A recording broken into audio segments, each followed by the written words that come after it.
В общем, отправили меня обратно в этот ДИЗО.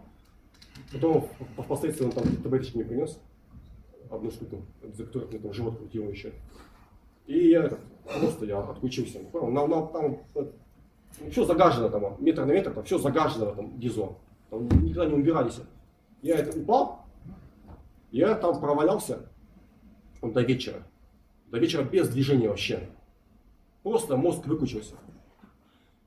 Мозг выключился. Вода эта с ума меня сводила, она идет, с крана и идет эта вода. Но не закрывается физически. Сырость.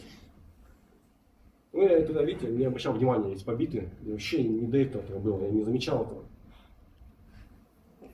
От ужина я отказался выпить только там напиток. И вообще, я там проезжал 2-3 дня, я там проезжал, по-моему, 2 дня. Вообще без движения. Завтрак, обед, ужин, я подползал.